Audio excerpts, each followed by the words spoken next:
The South African Cities Network says women and girls, people living with disabilities and the LGBTQI+ community are most at risk in the country's cities. It further says one of the reasons for this is the historical focus on men in planning and designing of public spaces. But it also says interventions targeting gender-based violence and sexual violence are needed.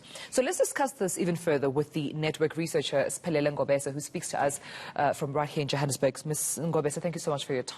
This is concerning. If when you think about domestic abuse or even gender-based violence, you would think it doesn't get any worse, but it does. In this instance, we're talking about the unsafety of women and other communities, particularly in cities. How did you find this data? Why is this so? Thank you so much for having me on the show. This data arises out of different streams of work that we do. We do work under the banner of inclusion and well-being. This is a research program that we have. And under that banner, we do work on urban safety. We also do work linking space and the quality of space to well-being outcomes throughout life. So this is a composite. So the article that we are here to respond to is a composite of all those pieces of work when you start to read them in context and what they mean. And when you start to engage with what we all understand to be the legacy of apartheid spatial design, how does it manifest in the lives of people in cities today, particularly vulnerable people in cities, such as children, people with disabilities, LGBTQI, women, and so on. Yeah, and interestingly, I mean, just talking about the historical focus, I see that it's part of the reason, part of the reason is that the historical focus on men has been identified just within the planning and designing of public spaces.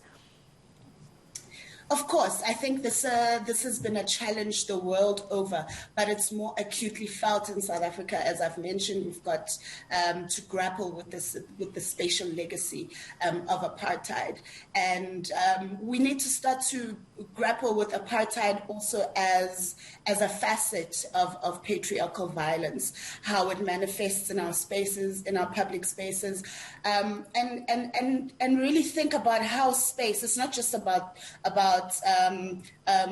what the built environment is like, but what the built environment enables. How does it enable harmful social attitudes? How does it enable violence against women, and so on? And where do we begin?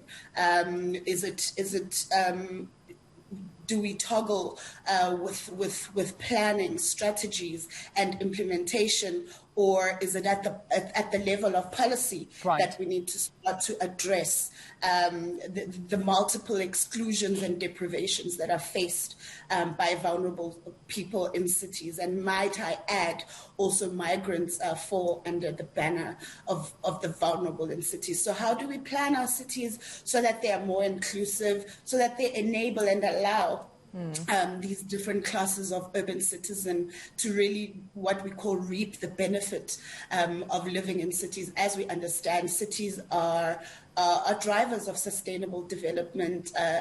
Incomes on average are higher in cities than any other type of locality in the country and across the globe. So you need to have cities that have integrated spaces, integrated economies that allow everybody to play a role and allow everybody to participate and benefit. And that is how sustainable development really is supposed to play out. And just hearing your answer now, it just gives me, the impression that it needs a layered.